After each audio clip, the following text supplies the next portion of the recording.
Sustainability and Resiliency meeting to order at 2:34 p.m. on March 3rd, and we'll go right into silent meditation and the pledge.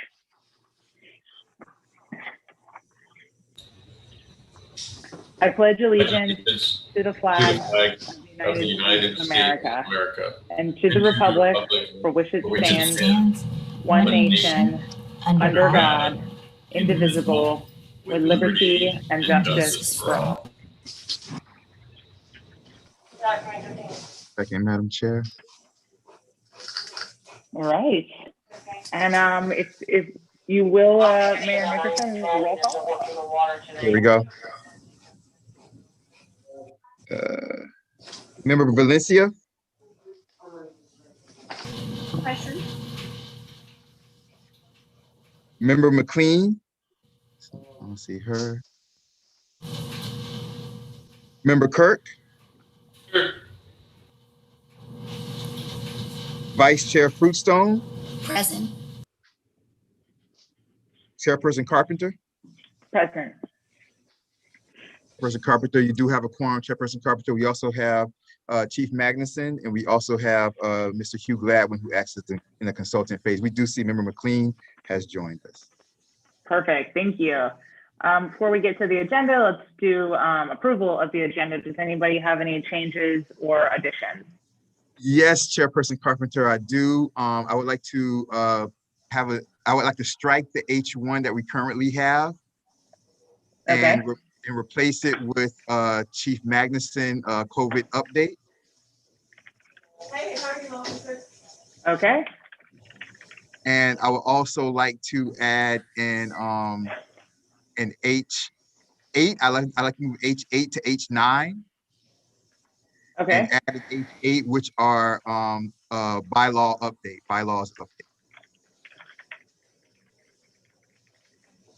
Okay. Any other changes from task force members? No? No, ma'am, Right. but I'll move that we accept the agenda as amended. Perfect. Can I get a second? I think Second. Maribel is seconding. Okay, I heard a second from someone. All those in favor say aye. Aye. Aye. All those in favor, all those opposed say nay. Hearing none, the agenda with the updates is approved. Can move on to the approval of minutes from the last meeting prepared by Member Kirk. Does anybody have any changes to those? Okay, can I get a motion to approve?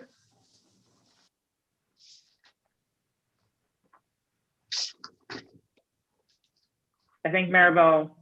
I move that we approve the meetings from the prior, the minutes from the prior meeting. I'll second. Okay. All right, hearing a motion in a second. All those in favor of approving the minutes from the prior meeting, say aye. Aye. All those opposed say nay. Hearing none, the minutes from the prior meeting are approved. Moving on to acknowledgement of visitors and special presentations. We Mayor have Nickerson. we have none today, Madam Chair. All right, great. And we'll move on to good and welfare then. And I'm seeing one attendee. I'll bring him over, With- Madam Chair. Thank you.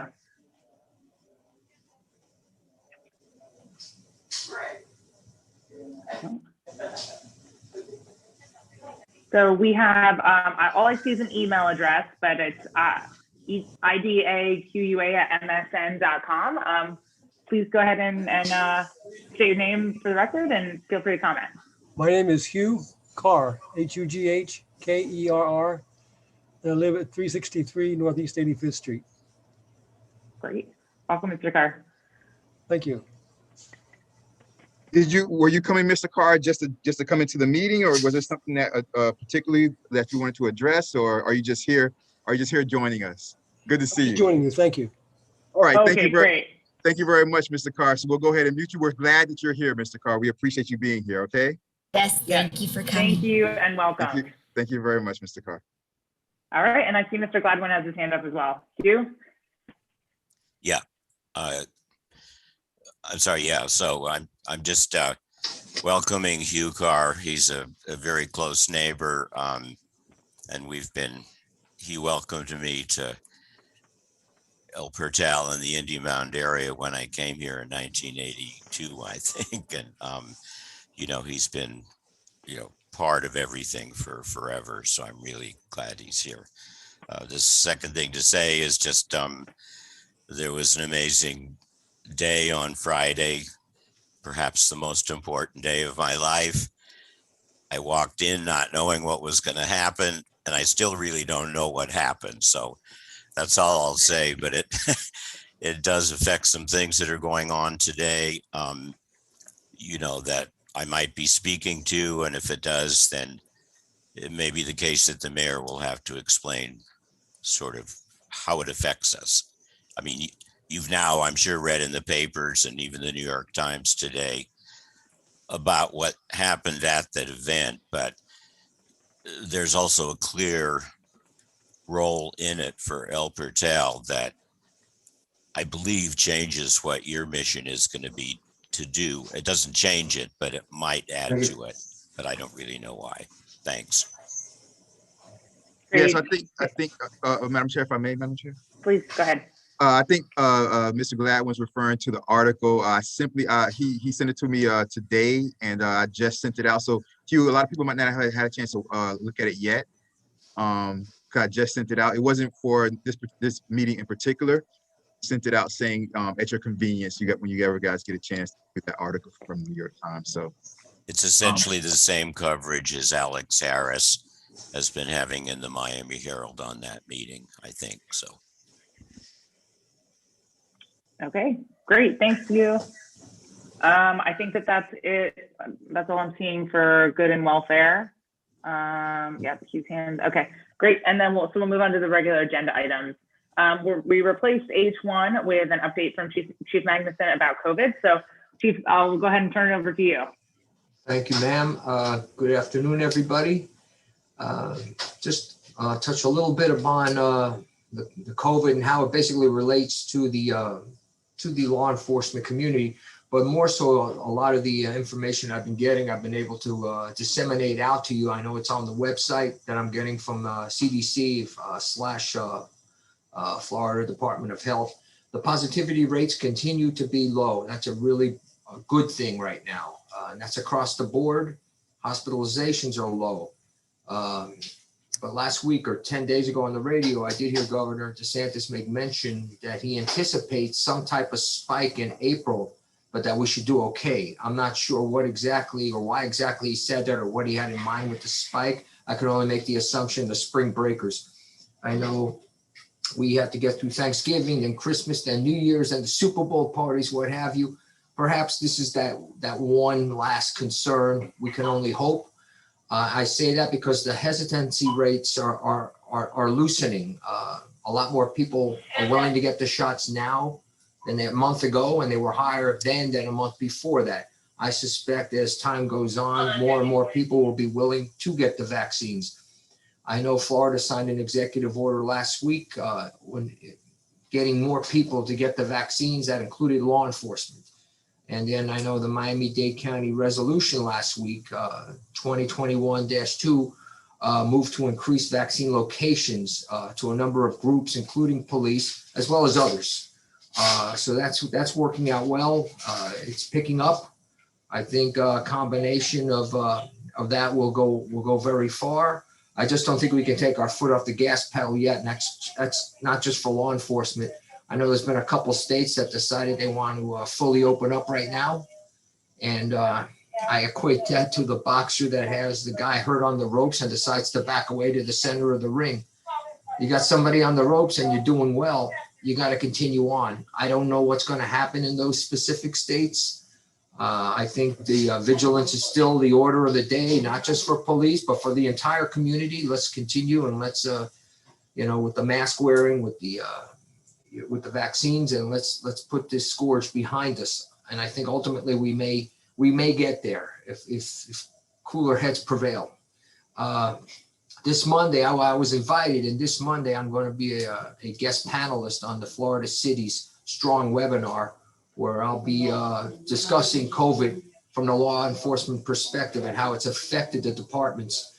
There'll be also a colleague counterpart from the fire department somewhere in the state of Florida. So that's this coming Monday from 11 to 12. And again, it's just dealing with the challenges. One thing I did do, it was a study I had with a variety of law enforcement agencies, just to put this into a proper perspective. And I got a decent response back from the agencies, not all of them, but from the agencies in Miami-Dade. Whoever their personnel, how many of them had COVID, and or how many had to quarantine and be on the sidelines because of it, whether they had COVID or not. And after adding up all the total of the manpower that participated, and then how many were affected, you had 58.9% of manpower of the personnel of South Florida law enforcement were in some form affected by the pandemic. Fortunately, not everybody went out at the same time, and I can speak from a small agency right now. Thankfully, it went basically like scheduling a vacation. You had one here, maybe two at a time, then they get back, and one more, then one more, then one more. But the smaller agencies, they would not be able to sustain if everybody got sick at once. That's why it's so important that the things we have in place here at El Portel, and we continue to do so with the safety, and I suppose other departments are doing the same. That's the key to this. We can take that one person at a time, two at a time hit, but beyond that, for small agencies, we'd be hurting. So 58, almost 59% of personnel in South Florida and the police departments have been affected. That's I think that's flown under the radar quite a bit, but that's quite a high number. And that's my report to you all regarding resiliency and how it, with COVID, how it affects everybody. Chief, thanks for that update. Madam Chair, if I may. Of course. I know that in the area, we now have Publix as well as CVS, and there's another pharmaceutical chain that's also doing providing vaccines. So they are, of course, limited appointments, and you kind of have to get up early and sign in and do all that sort of stuff. But there are some that were available this morning at Publix for sign up, and hopefully if people need them, they will continue to chase them down. Unfortunately, it's not as available as we'd like, but they are some that are available in the area. Miami-Dade College took walk-ups, and the line was not that big from what I heard. Now that people know it, it will be tomorrow, but still, if you fall within the parameters of what they're looking for, and that'll change next week or the week after, I suspect. But right now, for instance, the people that have the underlying health concerns, there's 13 specific health concerns, with the doctor's note that you need. I'm making the assumption, this is how things have been progressing, that in the next couple of weeks, they'll open it up to more and more, but there are a variety of places available. Yes, and they're also now doing other high risk, like law enforcement and teachers are now starting to get vaccinated. So I've been notified to get my vaccination, but I may want to find my voice first.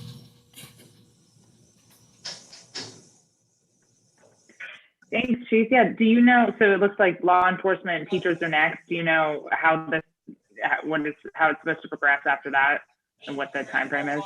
Law enforcement, it's right now, law enforcement 50 and over. Oh, okay. The law enforcement circles through the conversations, and even here on official conversations, that it's the older officers that want to get it. The younger ones, maybe more skeptical, maybe that's the generation, maybe that'll fade out as time goes on. But right now, the older ones do, and that goes hand in hand with basically staff positions of the older officers. They're willing to get it. That'll open up, I think, to all officers, or it may even be opening up next week to all officers. Right now, it's 50 and over, but I suspect that'll open up just like to all teachers.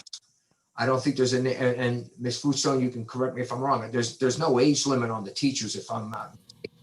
I don't think there's an age limit on the teachers. They sent us a survey if we would take the Johnson & Johnson one on Friday, that we had to respond by a certain time. And so now I've had correspondence through the county to go and possibly schedule an appointment for that. But the one that Chief, you were discussing has the same good guidelines that you have to be 50 and over to go to the free one, the federal one at Miami-Dade College. Correct. teachers are gearing up to have it offered to them because of the correspondence that has come across my desk between Friday and today. Okay, very good. Well, that's great news. I'm happy to hear that, and thank you for the update, Chief, and good luck on your presentation for next week as well. Thank you, ma'am. Anybody else have any other questions or comments for the Chief? Mr. Gladwin?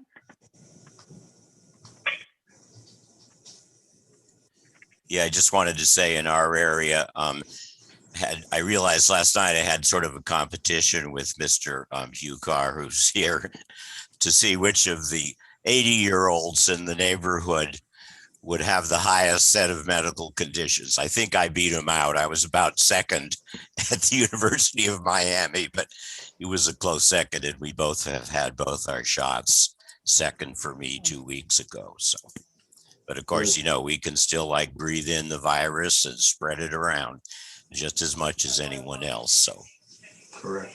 but we did have a nice dinner. I mean, a nice evening yesterday with them as a bunch of 80-year-olds that could be safe. It's great to hear. Yeah, that's great news. Mhm. All right. Well, we'll move right along. I know we have a lot on the agenda today. Thank you so much, Chief, for that great update and all your work on that. Moving to H2, the Miami-Dade County Adaptation Action Area Planning and Community Meetings. Mayor Nickerson, what exactly were you intending? Yeah, thank you very much, Madam Chair. I appreciate it. You know, this has been going on for a while, you guys. We've talked about this. Most of us have attended these community forums.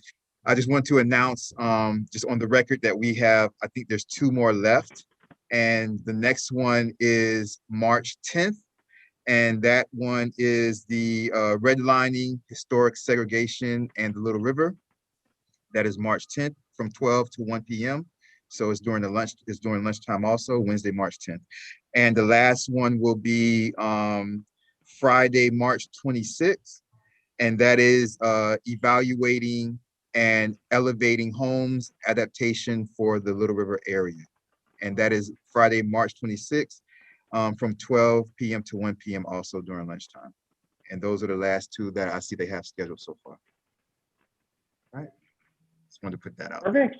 And I'm sure, you know, Right. as you know, after we attend them and stuff, as always, I'll be sending out whatever comes back from that, as far as slides or whatever, or anything else that you guys might get that I might not get, will be sent out to the entire task force. Thank you. Great. Thank you, Mayor Nickerson. Anyone else, any other members on this point before we move on? I know some of this related work is going to come up in subsequent agenda items, but any updates on this one from anyone? No. Okay, great. We'll move on to 8. I just want to say one thing related to what we brought up in Good and Welfare, which is that I was really struck by the fact that everything that we've been working through with the Adaptation Action Plan is directly also reflected in a larger scale in the Miami plan. So just, you know, I just think. Accident. Sorry. Hugh? Yeah, I mean, they're part and parcel of the same thing. So. Yeah, I think that I'm wondering when the best place, I think we should all talk about that, is the, what do you think, Mayor Nickerson, the best place for us to talk about Friday's meeting on sea level strategy is? Is it H3? Yeah, okay, great. So we'll just move on to H3 then, which is South Florida Water Management District, the liaison to the task force, Dr. Carolina Moran. So this was something, Madam Chair, that Hugh Gladwin wanted me to put on the agenda because, as you guys know, we spoke about this on Friday. Myself, Mayor Levine Cava was there, and some, you know, Mr. Murley, Jim Murley, he spoke also, and some others spoke also, and she was there. And Mr. Hugh Gladwin wanted me to put this on the agenda because he had a chance to stay behind and speak to her and kind of talk to her about what we're doing along with the Little River Conservancy and things like that. And he wanted to give an update about their conversation. Perfect. Should I do that? Yes, please. Thank you. Okay, well, there, I don't remember when, it might have been afterwards. I mean, Mayor Levine Cava gave her wonderful speech, and then Mayor Omar Nickerson knocked the ball out of the park with this incredibly eloquent thing. But somewhere before that, I realized sort of what was going to happen. And I noticed that Water Management District was there.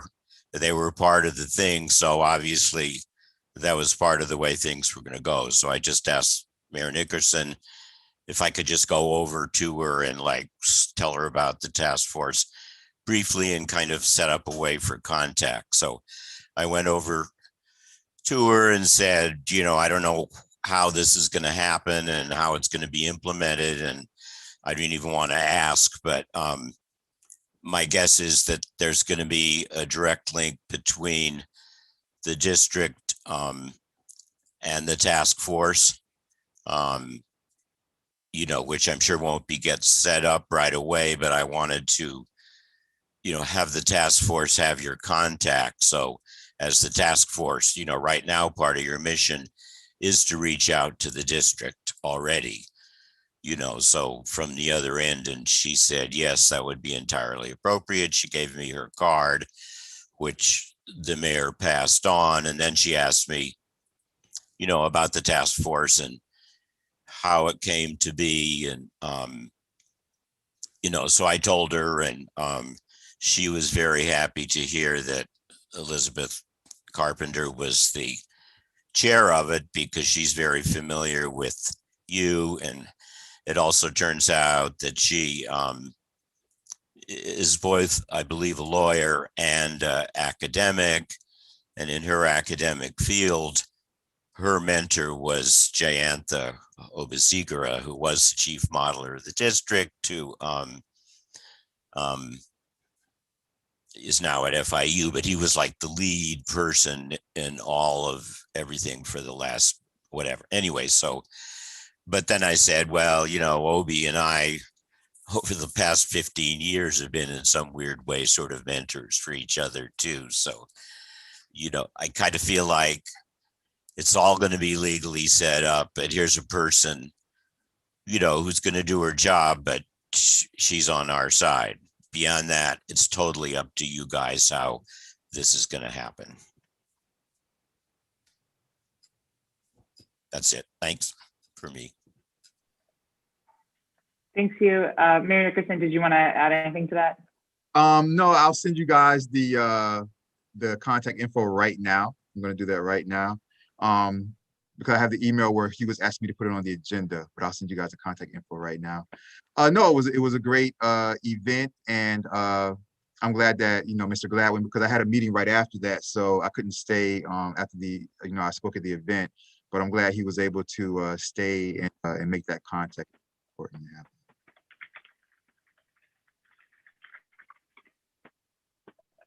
Perfect.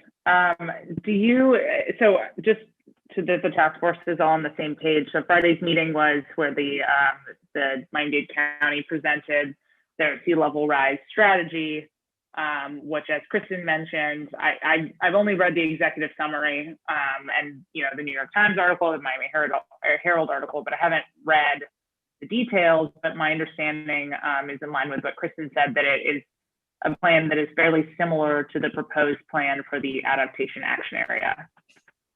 Yeah, I mean, I think that well, you know, that's a good thing because we're all in with the AAA, but also, you know, Jim Murley was at the event. The Miami-Dade County Resiliency office, they had not only Jim Murley, but they had other representatives that were there. Their assistants were there. Yeah, so I think that they leaned heavily on the Miami-Dade Resiliency office and those that put on all of those. Like everybody that we see on those Zoom meetings, they were all there on Friday. So so I think that the mayor really leaned on them to help her form this thing. And if I could say one quick thing, and this is just sort of my sense of looking around in the politics of it, but it's very clear that the Little River AA area now and the C7 basin in general is going to be the place that the sea level rise adaptation plan is going to be innovated. And the mayor was very clear that, you know, this is our last shot for the next century. No other no other place has ever faced the fact for 15 years that they're in their last century and no one knows how to do it.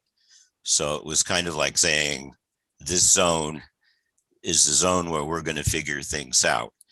And the second thing that I have no idea how it will work out, but it was extremely clear that there are only two political entities that really count in this zone.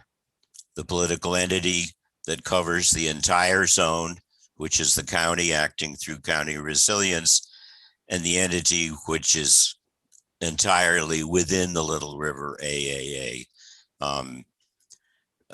which is El Portal, you know, and you could tell that not by what was said as much as by who was not at the meeting and who was. It was very, very evident. Thanks. So what that means, I don't know, but you know, it's going to mean something for sure. And it gives us, I believe, a huge responsibility too.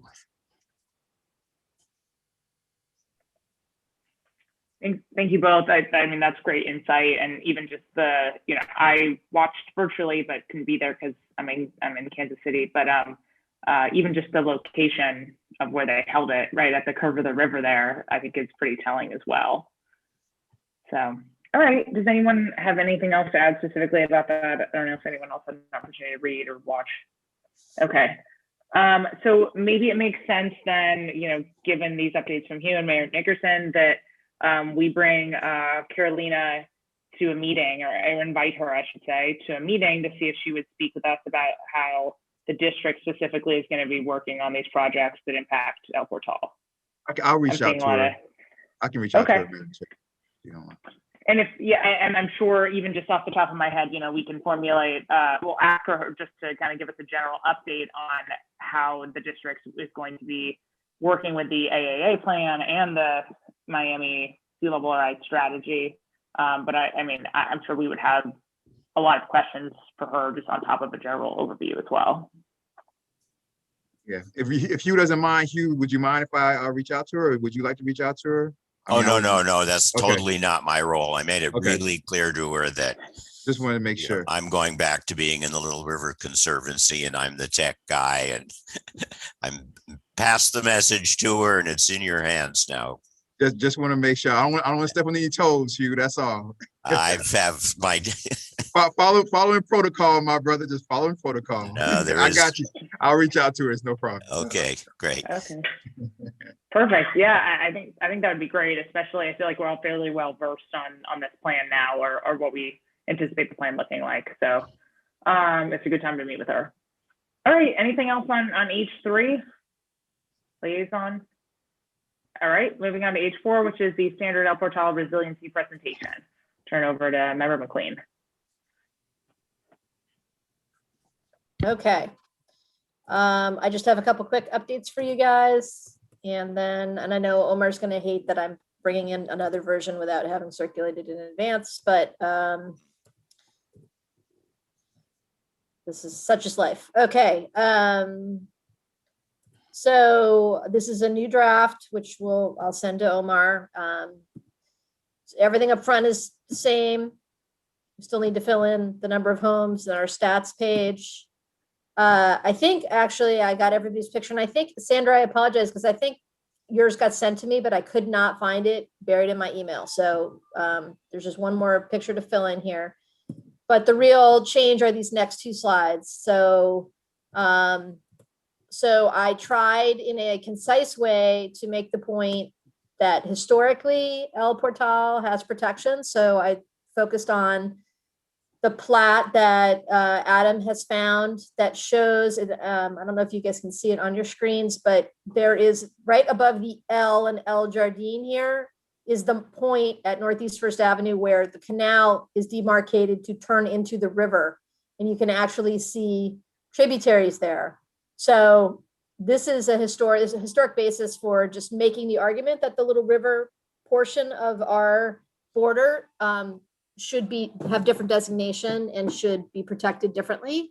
And it also talks about the historic seawall. And I will say that, the Conservancy is talking actively about how we're going to actually try to make this point institutionally, that the Little River deserve, and we're working with Pelican Harbor on this right now. But anyway, so the left part focuses on the historic, the history of the C7 moving into the Little River and the designation of the seawalls. And then on the right, we talk about the Indian Mountain Sherwood Forest, that it's federally protected heritage site. And I guess I put the seawall on that side. But basically, the point being that we have historic preservation in several dimensions within Little River that need to be considered as part of all these conversations. And then the next slide has to do with the fact that the Little River is within the CERP boundaries. So the top left is boilerplate about the CERP, just explaining what it is. The bottom, and Elizabeth, you may want to strengthen this language down here. I'm not really sure exactly how we want to put this across. But basically, the point is that anything that's going to impact us in the Little River must legally comply with the SERP plan, just to put people on notice. And then we go into the slides that I showed you last time. So our challenges, our resilient, our priorities, our advantages. And then an appendix where we can stick all kinds of stuff, down the road. Does anybody have any comments that they want to make about these two new slides? I love it. I think it makes it so much more important because it's historic, and it puts right in front that they need to think about this and the preservation of history.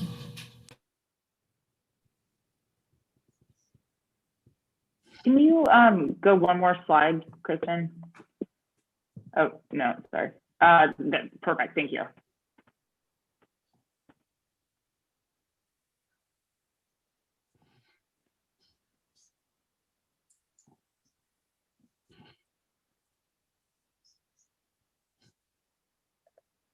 So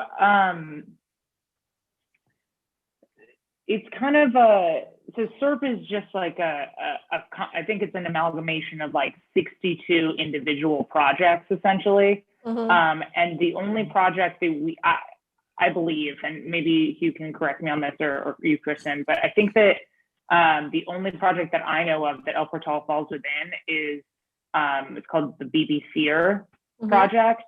And so I'm wondering if I think that everything you put is great, but we just tweak it a little bit to say that like El Portal, Little River is within the comprehensive or within the study area for comprehensive Everglades restoration for SERP. Let me see, El Portal. Yeah, I wanted to. Or maybe everything you said, but just add study area at the end. So El Portal, Little River is within the SERP study area. Just to like, because so much of SERP is really unrelated to El Portal, that way we're just kind of covering our bases. And then exactly same thing at the bottom left here. It's almost the other way around. It's almost like SERP projects impacting. There's a SERP project that potentially impacts El Portal. I'm trying to think of a stronger way of saying that because I liked how strong your language was. Can I just say something? Of course you, go ahead. Yeah. I mean, in some sense, I consider this to be a placeholder until after you have a chance to talk to Carolina Moran, because the real deal here is, and the issue on the river being river right now has to do with the Corps, the Army Corps of Engineers. The district has many missions in this, but they're always have to work with the Corps. So, this kind of started the last few weeks when we had this issue of spraying the river. And now it's come down to whether the regulations for canals, as far as trees overhanging the river and everything else, are going to be enforced. So, to me, talking about SERP, I mean, that will go away, I think. I mean, I think Carolina Moran knows perfectly well that someone on Everglades Law Center is on the task force, and we're, the Little River Conservancy, we're trying to build the case that this is a historic river. It's in the El Purtel side. We're already totally committed by archaeological constraints, the historic seawall and everything else to do the river as it is. I mean, the bottom line is actually the Corps of Engineers rules for canals and our historic mission are completely incompatible. I mean, not completely, but it is going to have to be negotiated. So my guess is after you talk to her, and her talking to you is like, a very frank agency to agency consultation, because you guys have the official status to talk to her, But you remember that the point of this slide is to be part of, so this is not necessarily for South Florida Water Management. It's really for like Omar and the village council and the village manager can put this in front of anybody and just make the point. So that there are environmental considerations around, around this discussion around the Little River. So whatever we decide to put here, it needs to make that point specifically, right? Yeah. Well, if you do that, then I would like to maybe, talk to Elizabeth, because I know, I was very involved in the history of this kind of stuff 10 years ago, So can I suggest then that as part of this, Kristen's version gets distributed and we continue this on the next meeting with people having a chance to look at it and suggest specific wording edits, kind of like we're going to do, I assume, with the letter to the response letter, where we've had a chance to look it over and be able to make concise recommendations. Yeah, that will be good. Because, my presentation last Wednesday for the Little River AAA was actually, I was going to put in a slide about this, but I decided to keep it strictly to things that sort of connect on this area around the Little River. But, there's a historical thing we could do that sort of makes the same basic point that Kristen just made. So, let's work on it, and I'll maybe send you the link again so you can look at my slides again. Yeah, I think it looks great, Kristen. But Courtney, I think that's a good idea. I think that makes sense. Just so that I was just trying to think of a better way to phrase the little blurb in the lower left, and I'm struggling a little bit. So it might be better to think about it for a second, to say it in the most impactful way, and then everyone can have a chance to look at the other changes as well. Well, I was gonna ask Omar, procedurally, can we circulate just this slide and ask people to make their own version of suggestions, not to one another, but on their own version of it, and then bring it together and reconcile those in the next meeting?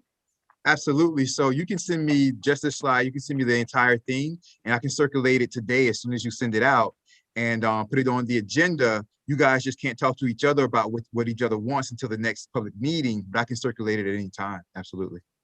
Okay, so can we agree to do that, you guys? Then I'll circulate. I do think that a copy of this version, since, well, I don't know, maybe the recording is sufficient public record, and it will be much easier to just circulate the slide. Circulate the slide and people can mark it up and make their own notes. And then we can reconcile a version of the slide on the next meeting. And Hugh, in the meantime, I will, you and I can talk about it. Yeah. So just send the slide to me, Member McLean. Just send it to me whenever you send it. I'll send it out to the task force. So Okay. Kristen, you're just circulating the one slide, not the whole presentation. I can circulate the whole presentation if you'd prefer. It's up to you guys. I think that'd be nice to see and think on it a little bit, I mean, Sure. it looks great. I'm sure there won't be a lot of changes, but. All right, so I'll circulate the whole thing, and then let's just agree that we're going to focus on, other notes are fine. But that slide 6 is really the priority for trying to get that nailed down. And that the purpose of this, however we position it, the purpose of this slide is to make the case for the environmental, I don't know how to put it, but basically that the environmentals, that the Little River is an integral environmental link to Everglades restoration, to Bay Health, to, you know what I mean? Like it's the environmental crossroads. I'm going to put that in the right. notes, The actually. environmental tie. Yeah. Yeah. The interconnectedness, I think, is the biggest issue. And is there a point that you made, Kristen, on one of the subsequent slides about the connection to Biscayne Bay?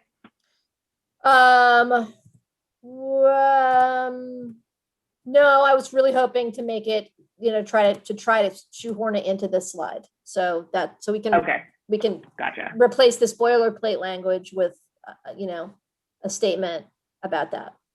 Okay, that sounds great. Yeah, I just also on the briefing site that I have, if you look down, there's one historical piece which connects to essentially the point there is that that the Everglades and Biscayne Bay are both part of this very unique low nutrient ecosystem. Mhm. And what's happening is all the nutrients come in from the urban system. And in the C7 basin, they are channeled out through a lot of them through the Little River. So at some point, I think it's not on this slide, but at some point that kind of point has to be made philosophically that, where SERP really connects to us in Biscayne Bay is through this nutrient urban pollution situation. Okay. Perfect. All right, great. Anything else on this? Thank you, Kristen. That looks really great. You're welcome. I will send it over now, Omar. Get it All right. right. Move on to we're cruising. I was worried about this long list, but we're doing well. Moving on to H5, the financial impact of septic. All right, so I'll make this quick, Madam Chair. Thank you very much. This is just something, you guys. It's not like an action item or anything that we need to do. It's something that I'm working on. But I just want to kind of just give this example to kind of show just what the village misses out on a lot of times. For the simple fact that we just don't have sewage, and so I get meetings. Myself, the manager, the attorney, we get meetings about the sanctuary, the church that's right there on 87th and Northeast 2nd. We get meetings about that probably twice a month, maybe, from like interested parties. And usually, what they want to bring in there, I don't feel is good for the village or what the villagers would want, because it would cause, a lot of noise and things and, maybe parties, and kind of take away what the aesthetic of the village is.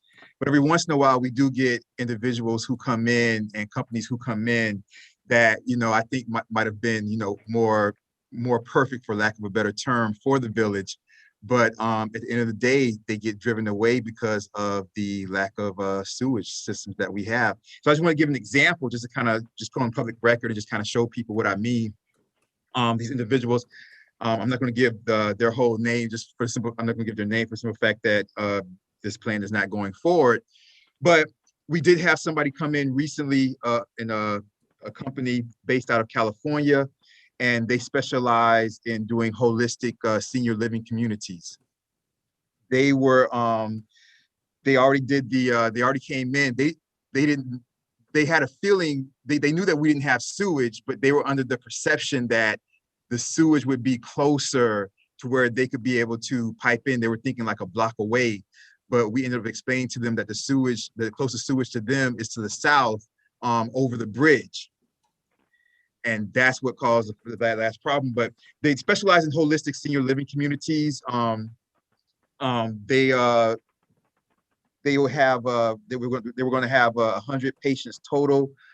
They also specialize, and they're known for in California, memory care and dementia. That's what they're known for. They were going to spend $10 million updating the sanctuary. They were going to keep the facade. They knew they had to keep the facade and everything like that. They went through, I mean, they have other like particulars here about like, every patient has their own bed. We looked into that. They were going to create an entire, so they're known in California when they do their holistic senior living communities, and they're based out of Northern California. They're known for not only their memory care and dementia, but for their green space and outside activity, because they use like exercise therapy, yoga, music therapy is what they're known for throughout California also. And they were going to decorate the entire sanctuary with gazebos and gardens. And they were going to have El Portal residents were going to be able to have total use of that.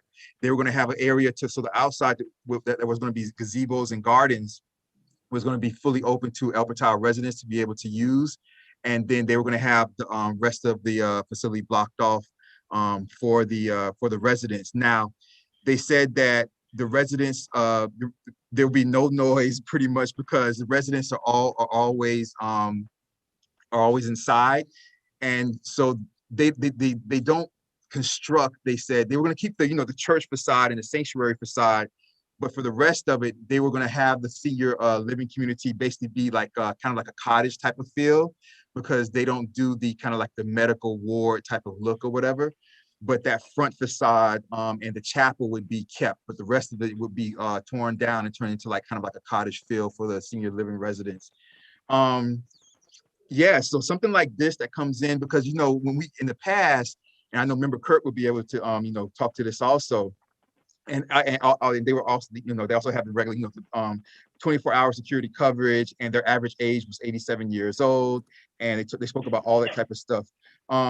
They went through of course, there's no, the only thing that they would have is, as far as cars coming in and out, would be that they said that they have about 20 vehicles per day that bring in all the needs and necessities, because everybody's like, they stay there, the seniors don't go out of the area. And they said that they have, on the weekends, they allow visitation from the family members of the residents. But again, they capped the residents at 100. Yeah, and that would have been that. And like I said, they were going to drop $10 million into the sanctuary to redo everything like that. And they were under the impression that they understood we had septic, but they said, well, don't you guys have sewage that we can go into a block away? I said, no. I said, it's over the bridge. You have to go over the bridge to reach the closest sewage. And that's when we had another meeting the day after that, because they said, okay, we have to kind of like relook at things. And then we had another meeting the day after that, and another meeting the day after that. And that's when they said that it was just too much. The cost of trying to connect the sewage that far away was just too much.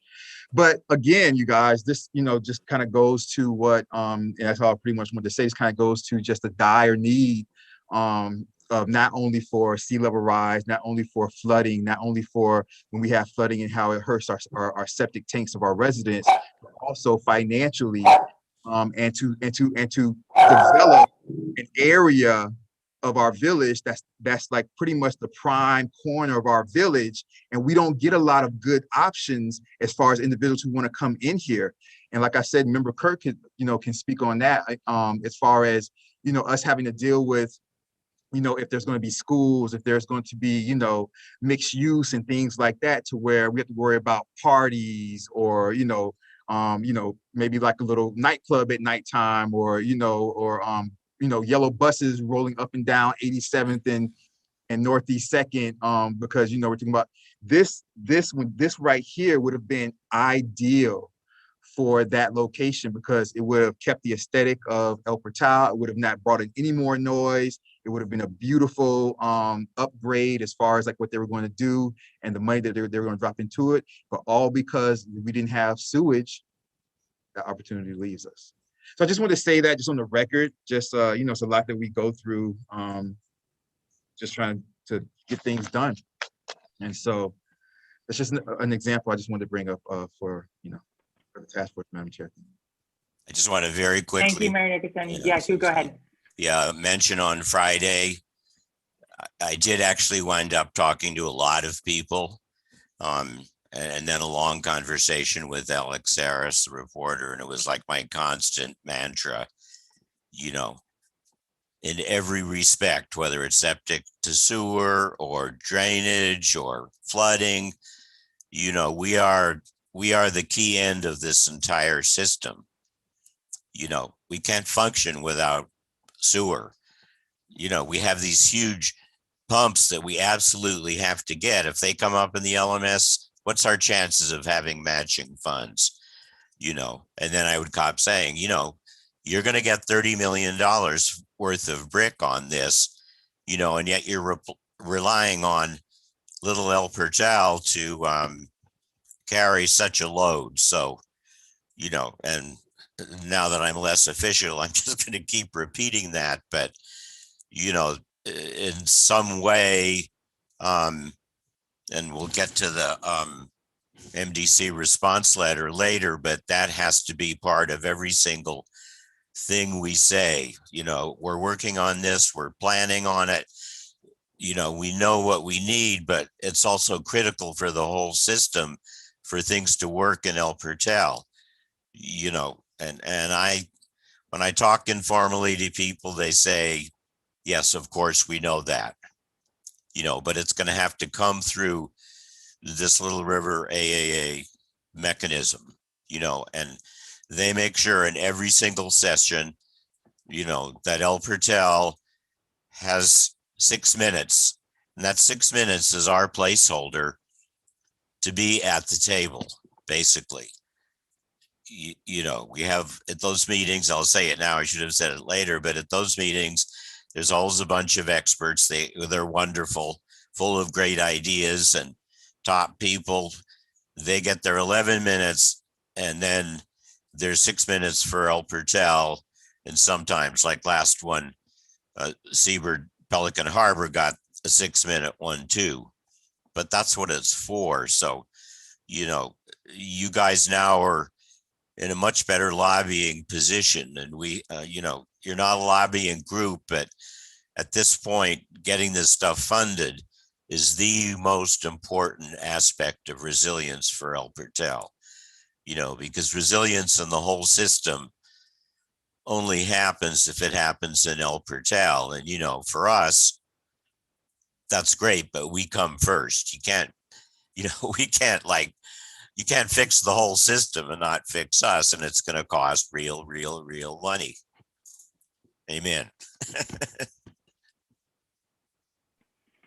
Yeah, I think those are all great points, Hugh and Mayor Nickerson, about, you know, the opportunity cost of that, aside from the actual infrastructure cost. Is there, Mayor Nickerson, I know we chatted about this a while ago, but is there any way that we can direct our grant writer to specifically look for federal and state grants on this issue? Yes, so I know you had a conversation, Madam Chair, and after we had that conversation, I had a Zoom meeting with him and the manager to kind of go over what he does in his process. And so we have a new process that he's implementing that will be bringing in a lot more opportunities as far as grants for those type of things. Let me just also point out, you guys, and I don't, I'm not really on social, well, I'm not on social media at all, but and I don't really talk about it too much, but I did send you guys that email. And even though we do have opportunities like this that pass us by, things are getting better. And if you guys remember last time when the manager was on with us, me and the manager was talking about how every day, and we were talking about it just later today. She just looked in and said hi, as a matter of fact, but or bye, she might be leaving.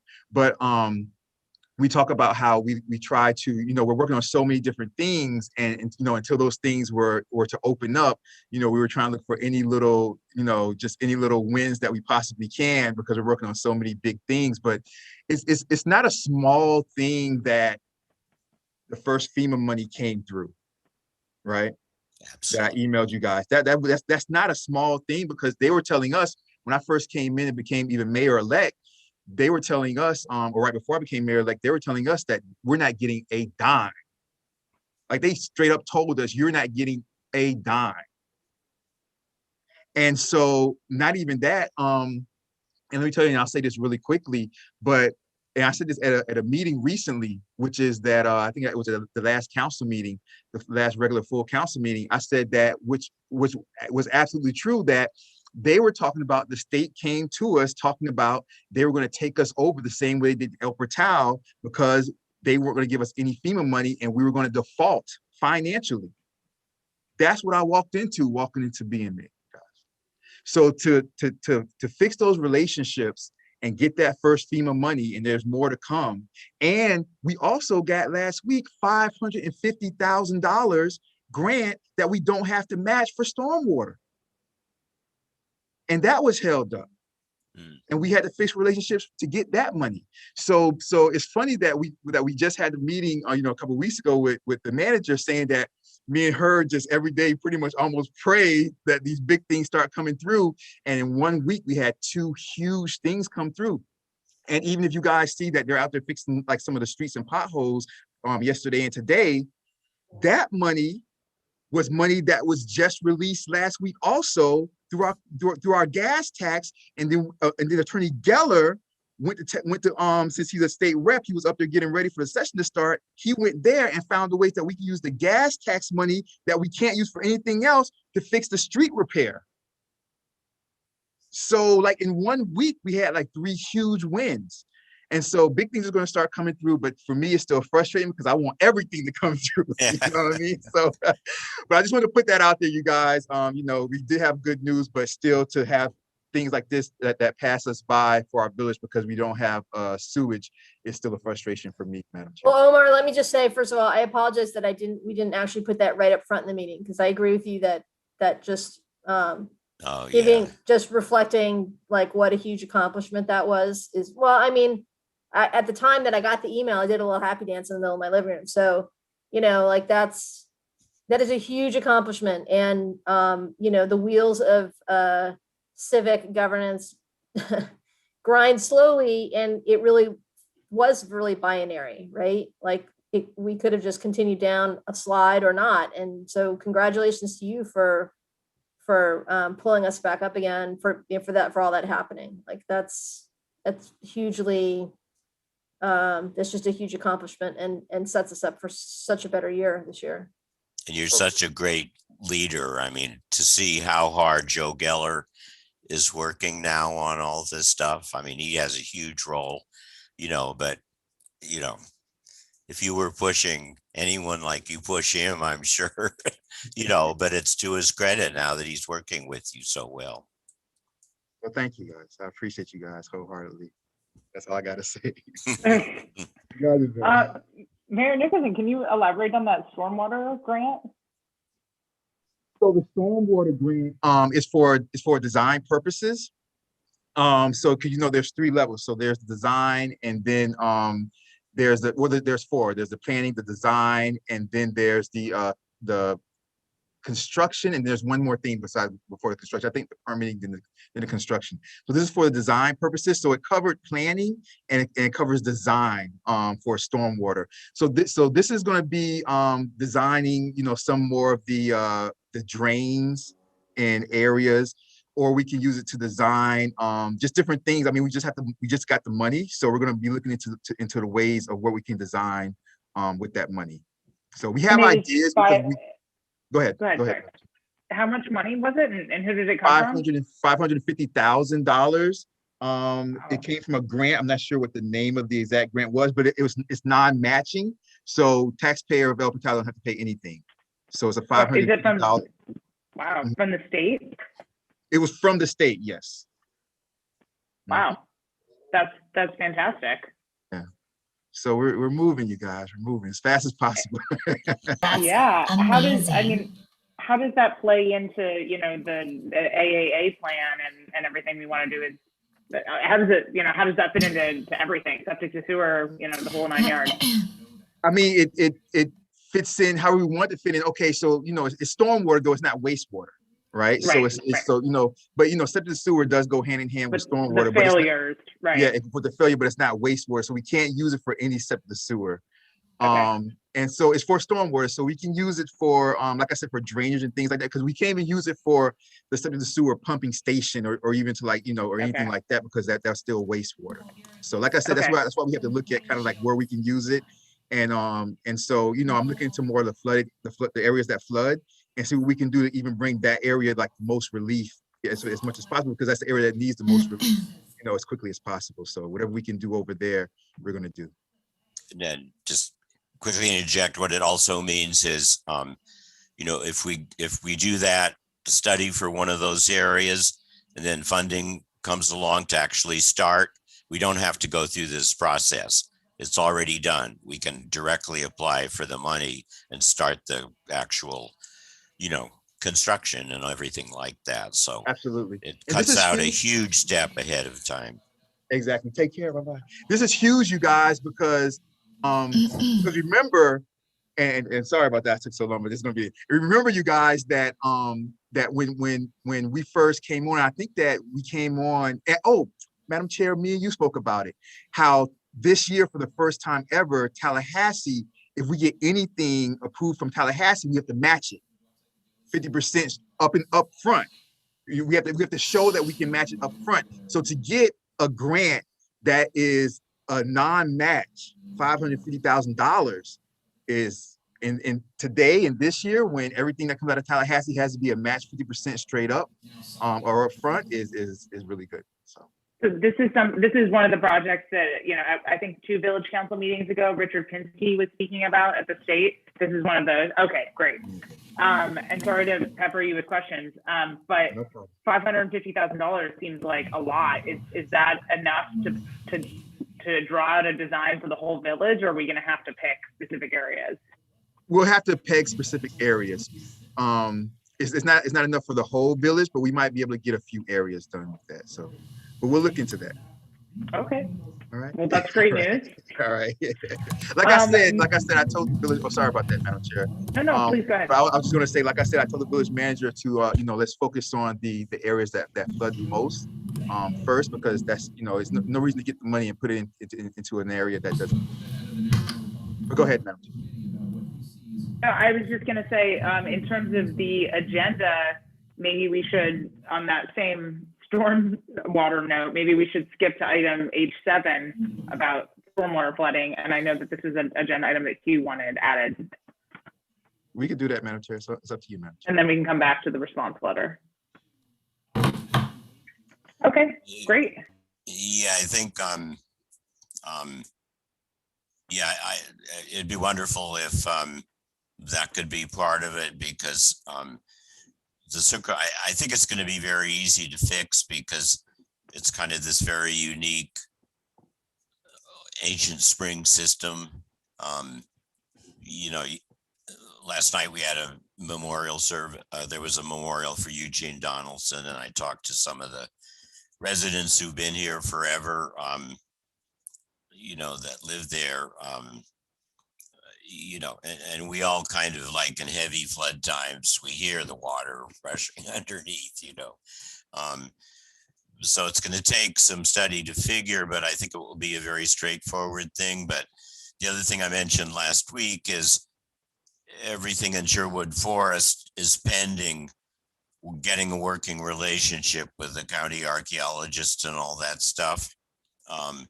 So I think this would let us maybe use a little bit of those funds to start to do a study of exactly what kind of storm drain thing is needed, and then get that out of the way. So when we've worked something out with the county archaeologist, that doesn't also involve everybody is in El Pertel having to,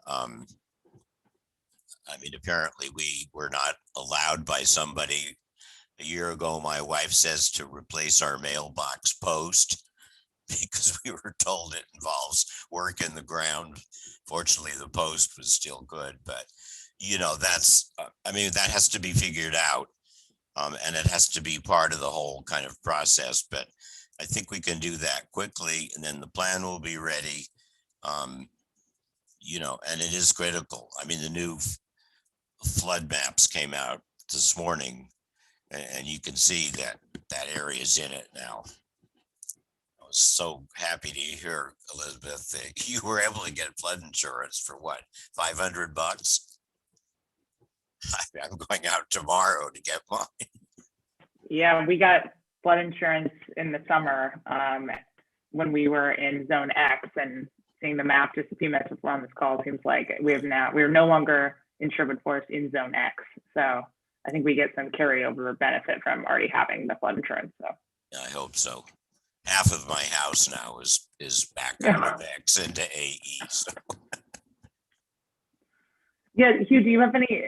Did you have any other insight on the flood maps? I know you had just sent that out that you wanted to speak on. Oh no! I just wanted to see. There's a colossal amount of documentation, and I sent it to Robert, and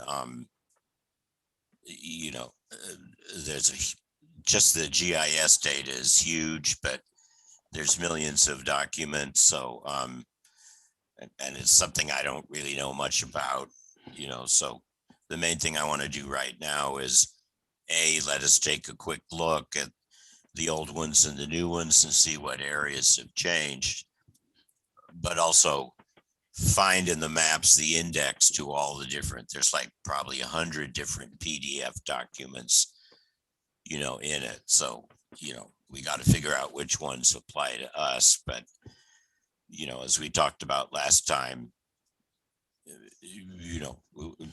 forget who we came on last time, but I mean, that is very specialized to figure out all that flood stuff, but it is going to change things. So I'm just in my data forwarding role on that. Thank you. And the archaeological issue that you mentioned in terms of storm drains, is that an issue with all of El Portal or just east of Northeast Second there with the Indian? Well, the archaeological zone only applies to Sherwood Forest, but basically to comply with the rules anywhere in Sherwood Forest, if you have to dig into the ground on anything, you need to get what's called a shovel-ready permit, which means the county archaeologist comes out, does a quick survey of the site to make sure there's no artifacts there or anything else you'll dig up. And if there is, they'll supervise it and make sure that nothing gets lost. So we just have to get back in conformity with that procedure, so that it applies to building permits in Sherwood Forest. But in a way that's very easy to do. Like right now, the mayor knows, well, I have a little pending matter, but the mayor knows also well that I wound up being the science advisor to Congresswoman Frederica Wilson on Wednesday, and I'm going to generously donate my fees to the village in return for the village keeping my little archaeological problems in mind.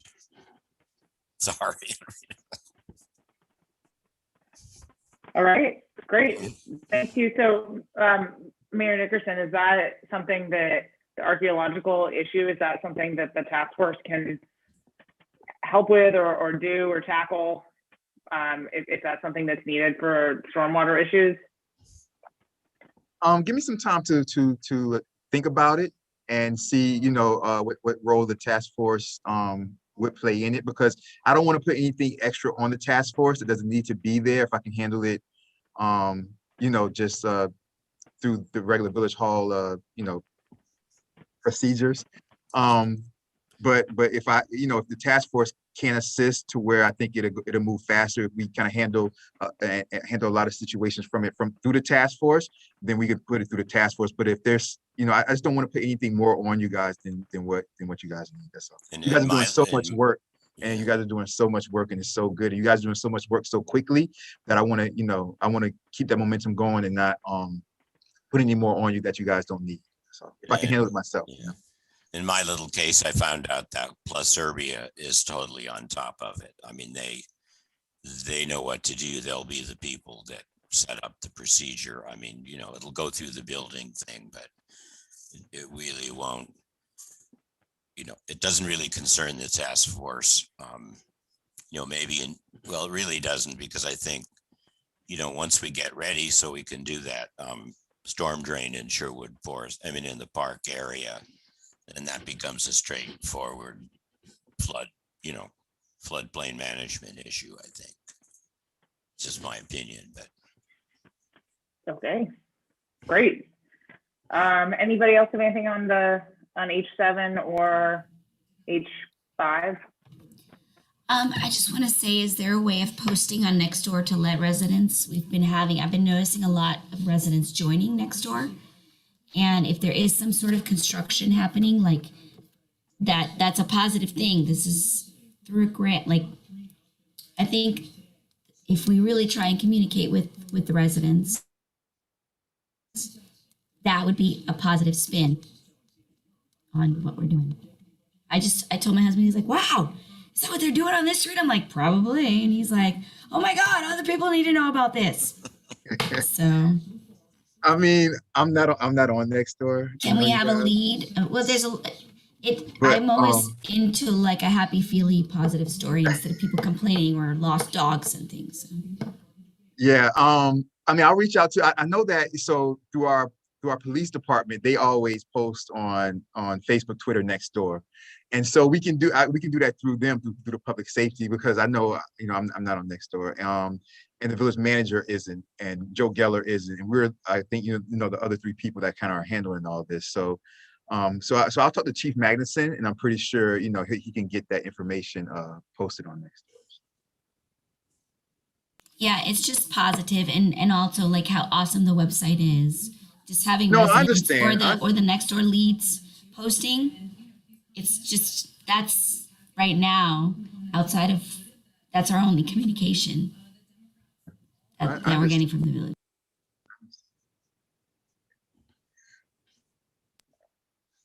Okay.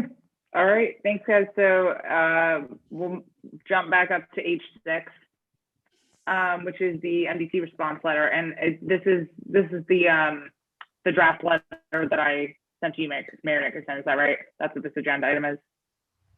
Okay, great. So I can go ahead and share screen on this. I know that this didn't, I just didn't get an opportunity to finish this until yesterday. So I know you guys haven't had much of an opportunity to look at it, but give me 1 second here.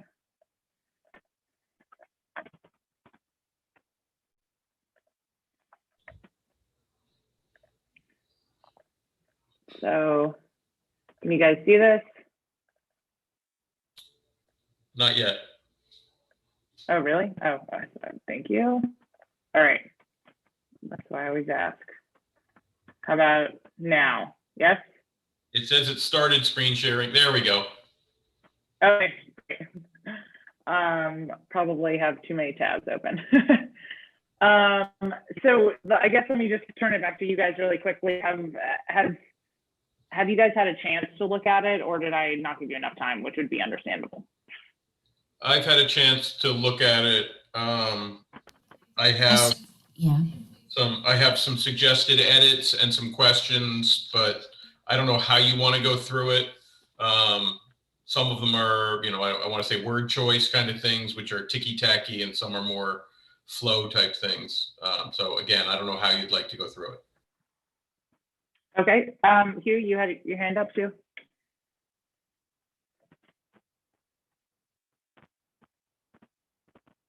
Oh, you're on mute, Hugh. Yeah, I haven't had a chance to really read it, and I read through it quickly. I think it's pulling together really well. There are probably some edits. My main concern is that, the way the Little River AA thing is working out now, our sort of place at the table, it becomes more and more important to formulate this as our sort of thing. I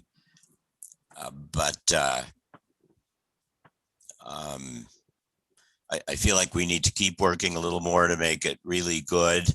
But I also think with a new framework of things, there might be a way for you guys in the task force and the mayor to get together with Katie Hageman and Jim Murley at some point and say, you know, our seats on the table, we really need stuff, but, you know, how do we do this? You know, I mean, in our sort of placeholder things in the, you know, in these webinars and all, you know, that's sort of where it goes, but I suspect they really want a strong statement of us of how what we need to fit into the strategy. So, I mean, I think we need, as I say, we need to make it as good as possible. And I want to read it again very carefully to see how it connects with everything we're learning about the process.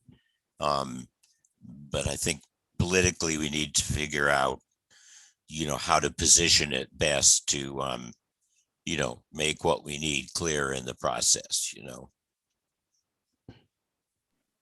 Okay, thank you. I think that's a great point. Kristen, Sandra, and Maribel, have you guys had an opportunity to look at it? I'm just trying to gauge what the best way to go through it today or for next meeting is. I would vote for next meeting. I looked at it, but I did not have time to do a line item edit on it. So That's I'd like the same thing for me. more time. Okay. Okay. So maybe, and I totally understand that. So real quick, maybe we can just talk some, if there's any, maybe we should go through, Courtney, you could go through your changes. We could put those in and then send it out again. People can I don't know. I'm not sure what the best way to do it. Let me ask a question to, I guess, Mr. Mayor. If I show my changes, so it's public record as I show it, can we spend 20 seconds going through it? Can I then provide it, since it will have been shown in public, can I provide the content to the chair, and the chair can then digest it in a slower manner and decide what she may or may want to include for her next version? Is that Absolutely. Absolutely, 100%. You guys can do that. You guys can, okay. Yeah, 100%. Okay. So, okay, that's great. okay. Real So quick, Courtney, I just made one change. Sorry. Oh, wait. No, I just made one change. This section, which is at the very bottom, other essential considerations, I just moved it up front. So if you see this, I just didn't want you to be thrown off. Okay. So to satisfy the requirement, let me show show my screen. And hopefully it will be showing shortly. I'll try and show it. Can you guys see? Yes. Okay. So just a couple ticky-tack things with the, you know, making sure we refer to task force later. So I want to make sure we label task force. I kind of suggest that we phrase this stuff up here as background, because it really provides the background for the next set of statements. And again, a few tweaking words and a few comments, but nothing significant.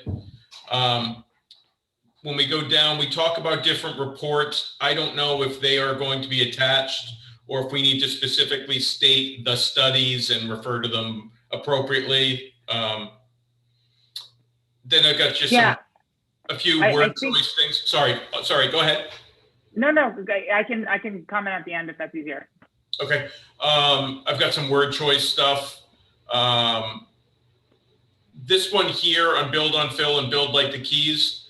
This first paragraph, I think, should be moved to the last part of section A. I think it fits in better because we start off by saying, yeah, we like everything and we read this and we want funding, and then we go talk about stuff. So I just think it flows better if it's on the bottom. Just a couple, again, with some word choices and some questions, whether we need to specifically state something out or not.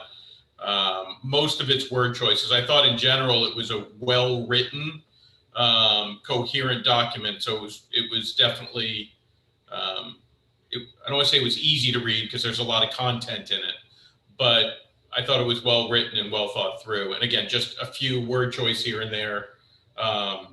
Not a whole lot of change structurally or anything like that. Okay, great, Courtney. Thank you. That's really helpful. As to the report, so this letter is kind of a combination of Hugh's like great draft input science and my outline that we went over last time. So I think that the reports are the reports that Hugh referenced, and I think that Hugh, what do you think? I think it'd be beneficial to attach those. We can make that Appendix 1, Appendix 2. The reports that you referenced. I don't see why we wouldn't attach them. Yeah. I think any objection.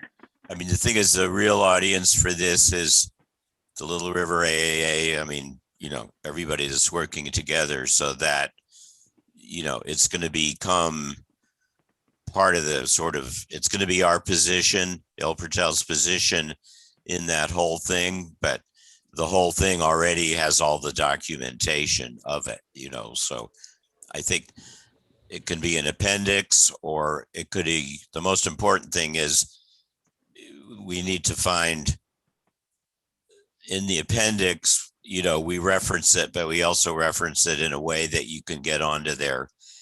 I mean, the web information that's coming up on this now is just colossal. So, Right. Somebody reading the letter should be able to get the key thing, but should ideally, Katie and Merle and those people should help us, be able to have a link there that they could go right into the AAA documentation on it. So, however we want to do it, I just think when we say the report, we need to be more, I don't want to say scientific, but more specific. This is the report Totally we're talking about, whether it's a link to a name, date, title, whatever it is, that kind of thing. Right. Yeah, I totally agree. If it's something that's not a website, I think it'd be nice to attach, because this is kind of the Village of El Portal's master packet on what we want, the AAA plan, and given how similar that is to the Miami-Dade sea level strategic plan, it's kind of our like master document on that. So I think having those attached, if possible, is great. So my thought is, thank you so much, Courtney, for all those great edits. Now that it's, everyone has seen it in a public record, I can go through and combine these two things, and then I can send it back over prior to sending to the task force. Hugh, if this is okay with you, I can send it to you for you to make whatever changes you'd like to make, or input any additional information. And then we can send it that, whatever the document looks like at that point, to the task force with plenty of time before the next meeting. So that next meeting, everyone can have red lines and we can walk through it and finalize it. Perfect. Is that okay with you? Is that okay with you, Hugh? I don't want to. Absolutely. Yeah. Okay. Yeah, and Okay. From my perspective, Madam Chair, mine are suggestions. There's nothing in here that I am tied to or wedded to that would be, oh my God. But I do have a question. This is not a signed letter. So who is actually going to sign this? Is this going to be the mayor? Is this going to be you as the chair of the task force? Is it going to be the village manager? I would have it coming from the village as a whole, but I will from the council, but I'll leave that to Mayor Nickerson's expert discretion on that. Yeah, Whatever you feel comfortable with. If it comes through the council, it'll be myself and the manager who will sign off, like how we do resolutions and ordinances. Okay, I just want to make sure that we don't take too long to revise it and get it to council and blah, blah, blah, and it's past the time where this input would be valuable.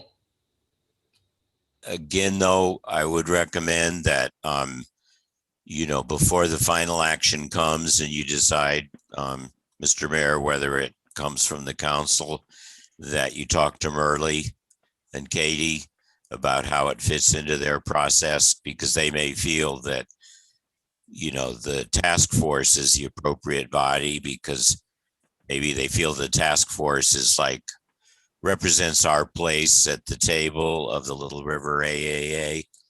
Whereas if it comes from the council, I have no idea, but they may say, okay, El Pertel is setting a bargaining point on this process, and the whole absolute principle right now of the Little River AAA is we're going to do something that we don't know how to do. I mean, no one's ever done anything like this before. So, you know, we're partners in a process of figuring out what to do. And this is critical in that. But I don't believe it's time to stake out and say, this is what we need, you know, absolutely. Because there is going to be give and take in the whole thing. I mean, you know, so that's just my thought on that. Why I guess he would say maybe it should be the task force rather than the village council, but you guys know better, particularly you, Mayor. No, you may be right, Madam Chair, if I may. Of course. You may be right, Hugh. And you know, even in a lighthearted way, you guys know how I feel about the task force opposed in opposition to the council. The task force is like my family here. I love the council people. I love the task force.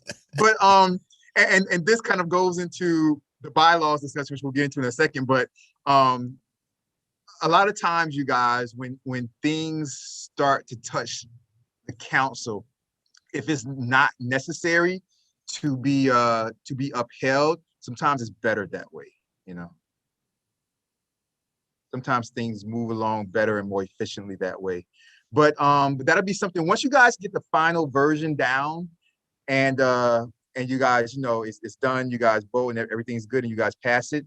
Once it gets to that point, I'll be able to look over it, and then, you know, myself and I'll converse with the manager, and, you know, we'll decide if it's something that we can, and Joe and Attorney Geller, and we'll decide if it's something that we can just go forward as, you know, kind of like a village representation through the task force, because the task force is an official task force, nevertheless, or if it's something that has to go through the council procedure, you know.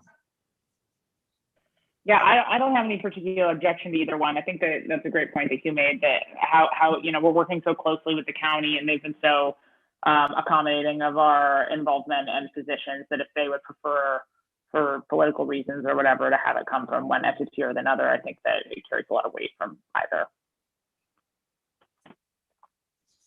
Okay, well, great. So thank you, Courtney, for making all those changes. Hopefully then for next meeting, now you've made your changes, should be easy. But I really appreciate you taking the time to do that. And I'll circle back with you on this, and then we can finish this up at our next task force meeting. Cool. All right, so then that leaves us with, at the new H8, which is the bylaws update. So I'll turn that back over to you, Mayor. Thank you, Madam Chair. I appreciate it. All right, so good news, you guys. So the bylaws redlining, I got rid of and trashed. So let me just explain to you really quickly what happened. So so Attorney Geller redlined everything. I mean, redlined not everything, but redlined what he wanted to redline. And then I started to go through everything after he finally finishes, you know, his final redlining of the bylaws. And so I started to notice that nothing that he redlined was anything legal. It was nothing. There were no suggestions that were legal. And so I called him, and we had a frank discussion. And so kind of like where he stood was, that's why I said what we just got finished speaking about kind of led into this. But where he kind of stood was, he wanted to have allow the council. He said, as mayor, you should allow your council to have the task force have to answer to the council at every step of the way, no matter what they're doing. And I explained to him that that is not what this task force needs to be doing. And I explained to him that I specifically wanted to keep the council politics out of the task force.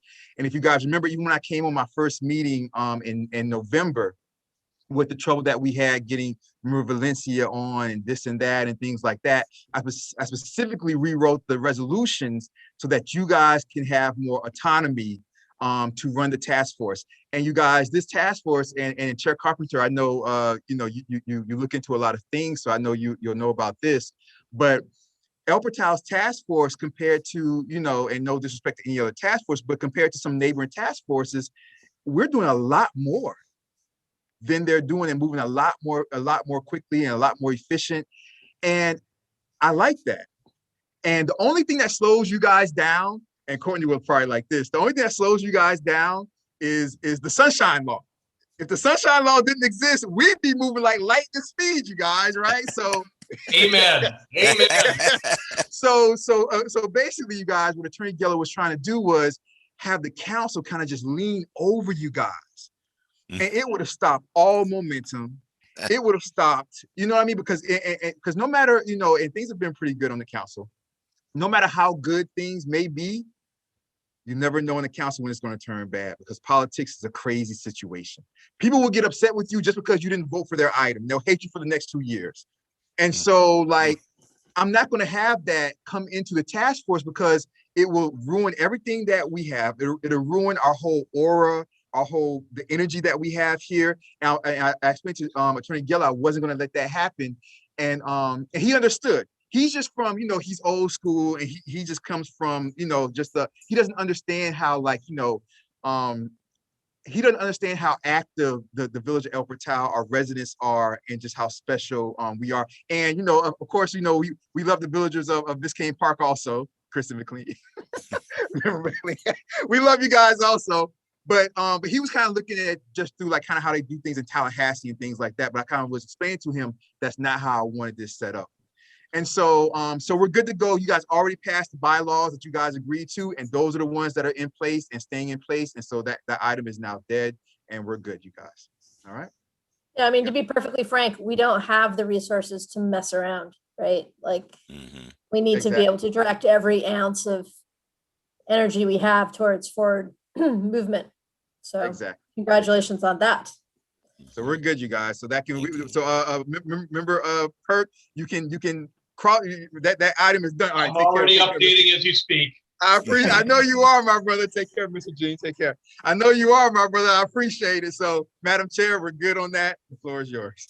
Great. Thank you, Mary Nickerson. Thanks for taking good care of us. All right. So that brings us to H8, which is the next task force meeting scheduled for March 17th. That's updated H9, Madam Chair. Thank you, Member Kirk. St. Patty's Day. H9. Oh. Yeah. So does that For work me, for everybody? not from a religious standpoint, but from a cultural standpoint. There's corned beef, cabbage, and beer. So not sure that's going to be great for me. Right. So let's pull up the calendar here. All right. So Member Kirk is not available. The next Wednesday is the 24th. How does everybody feel about that? I'm fine with pushing it with me. I'm fine with rescheduling to the 24th. I have 2 doctor's appointments, and I might be cutting it close. One of them is at 2 p.m. So, you know, like how you go to the doctor's office and it's a suggested appointment time. I do. 2 p.m. will definitely be done by 6. Yeah. Madam Chair, if I may. Yes, of course. Madam Chair, yeah, I think the 24th would be good, because we don't have anything. I'm thinking, as I'm speaking right now, I'm thinking, and we don't have, well, we do have we have both of your items. What, but Member McLean, the presentation, well, you know what? No, because they would both have to go through committee. If we were going to, if they have to go through the council, they would both have to go through committee, which would be March, April, which would be not be till May. So there's nothing. So we can have the 24th, because there's nothing that needs to be in full council on the 23rd. So we wouldn't be missing out on anything. I unfortunately have a client conflict that day, which isn't stopping you guys from scheduling it that day, but I will not be able to attend. I mean, we have the 31st. Remember, McLean, we would have to have you attend just because your presentation is going to be a big part of that. Yeah. The 31st is also in March. I mean, the next week though would be our usual first meeting. Look, Does it have to be a Wednesday? If everybody else can make the 17th, I would suggest having it without me. Honestly, if everybody else can make the 17th. That's up to the task force, Madam Chair. 17th. Is everybody else available on the 17th? Yeah. Yeah, I might be late. Yep, works for me. Member Kirk, it is in terms of, I think going through the comment letter, it is great that, you already gave us the red lines for that. So that'll be helpful in that sense. But are you okay with all the, the deck presentation from Member McLean and the comment letter being finalized without you being able to vote on it? Absolutely. I believe in general, my contribution at this point is more grammatical and flow, and therefore very unimportant at this point. I would disagree, but I am heartened that you are sending over your comments already on that. So that's very helpful. Okay, so we'll leave it at the 17th then at 3:30. All right, and that completes our regular main item agenda items. Do any task force members have any additions on that before we move on to unfinished business? Nope. Not necessarily. Awesome. So let me ask this really quickly though. Member Kirk, is there any way you could send me over a template of your note taking? Absolutely. This is what I'll do. This is what I'm going to do because I'm not Member Kirk. Member Kirk is a genius when it comes to this stuff. So this is what I'm going to do, you guys. I will go back. I'll take his template, and what I'll do is I'll try to take his best notes as possible during the meeting. But I'll go back and look at the recording when Full Moon sends it to us, and look at and see if there's anything I missed, and I'll slowly fill out that template. when I rewatch the meeting, I'll be able to pause. Honestly, it's really not that much. It's sitting there and listening to what people are saying, and then taking the 5 bullet points of salient information and keeping that down. I appreciate it, Member Kirk, but you're one of a kind and one in a million, Member Kirk, whether you know it or not. Thank you, sir. All right. Well, wonderful. And we're doing great on time, guys. Unfinished business and general orders. Nothing? All right, new business. I'll turn this back over to Member Kirk first to see what new business, or to go through the open items list. First open item I can skip. Standard presentation deck, we're doing great. I'm actually, since it is an agenda item, with your permission, I can get rid of it from an action item. Same That sounds great. The draft response letter, because they're both. And that's also agenda item. Agenda items. So if that's the case, we are, and Mayor Nickerson gave us an update on the red line. So we are all good. We have only one open item that we're just leaving on there intentionally. And that is the how to address a flood event in El Portal, but not Miami-Dade County, because there's not the political interest from the state to get changes at this time, but we're leaving it on for a longer period of time. That's it. We're good. All right, perfect. Thank you, Member Kirk. Any other new business from task force members? Nope. No. All right, great. Good and welfare. I think there's nobody else on besides everyone we're looking at. Mr. Godwin, do you have anything, or Mr. Carr? I just want to say I want to thank Mr. Carr for being here, and Mr. Gladwin, of course, and Chief Magnuson, of course, because they were all here, and they're usually here the whole time. But thank you, Mr. Carr, for also being here. We really. Yes, absolutely. Thanks, Mayor Nickerson, for that as well. Mr. Gladwin, do you have your hand up for good and welfare, or for it's just? Well, I guess I want to just say one sort of more thing about Friday, which. Yes, please. This this whole thing from the last 15 years has been the most important purpose of my life, and most of the time, on the first task force, I wasn't like part of the official organizations or universities. I was appointed to it by,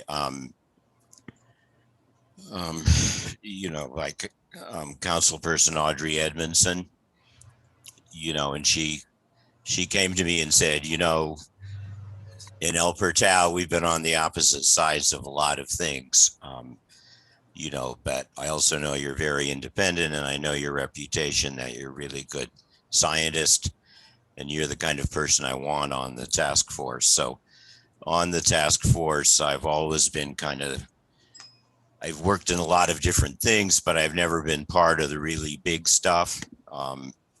which meant I've had to be quietly working on a lot of different pieces of it.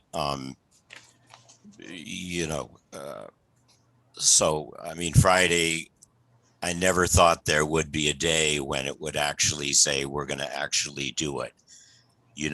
I mean, me a little bit, but there's been hundreds and hundreds of people working on this for the last 15 years. And it did just feel incredible, and then the absolute kicker on it, I think, was to realize that El Portal, what our role isn't defined, but our role is going to be really major, and I guess in a weird way, because we've cared for the river so much, and the Conservancy is part of this. In some sense, we are the conscience of the process. And it's not just because of nature and environment, but it's also the diversity. I mean, the fact that El Portal, at the times when we've produced the most stuff, like in 1999 under Daisy Black, and then Audrey as mayor, and then later under Daisy again. I mean, things have never been peaceful in El Portal. We're not locked into anything, and yet we've done this incredible stuff. So I think, in line with what the mayor just said about the council, we're going to keep doing this. And, you guys are sort of the place where it's going to happen, that you're totally part of El Portal, and, with Kristen now kind of a wider connection, a little bit residentially speaking, but the role is still going to be huge. And I'm, it's like for me to be able to transition from running around in secret, doing this and that, and all this stuff, to now say, here I am working for you guys in El Portal. It's wonderful. So thank you. Thank you for saying that, Hugh, and well, I'm so happy that you were able to attend on Friday, and and obviously all the work that you've done over the last 15 years is I think very clear to everybody, and you're a huge asset to this task force. So thank you for everything on that front. Thank you. All right. I think that no other good and welfare. I think we are ending a little bit early today with a 9 agenda that's a list, miracle. and we're ending early. Yes. Thank you all for letting me attend. Thank you so much, Mr. Carter. Welcome anytime. We really appreciate you attending. Thank you, Hugh. Thank you. Okay. So I move that we adjourn. yeah, there we go. Thanks, Maribel. All right, can I get a second? Second again. But you don't have to tie them. All right. All those in favor say aye. Aye. Aye. All those opposed say nay. Hearing Hey. none. Oh no. No, I just, nobody ever said that. I figure I I was so startled. I know. I'm sorry. Madam Chair, for the you're record, we got to overruled. do it again, Madam Chair. Now I'm really All sorry. right. all those We in love favor you. of We love you, adjourning, Mr. Carr. We love you. all those in favor say aye. Aye. Aye. All those opposed say nay. All right, hearing none, the task force meeting is officially adjourned at 5:18 p.m. Guys, Appreciate that. Have a great evening, y'all. have a Take great care. day. Everyone. All right, bye-bye, you All guys. right. Take care. All right, bye-bye. Contact me. We got time to kill. I'm sorry. Y'all have a great day. Chief, I'll see you in a second, Chief. I'm gonna walk back there in a second, Chief. I'll see you in a second. Okay, contact me so that we can talk. I will. No problem. Thank Good you. night. Take care. All right. Thank you, Kyle. Thank you, Kyle. Take care, my brother. Peace. Love you.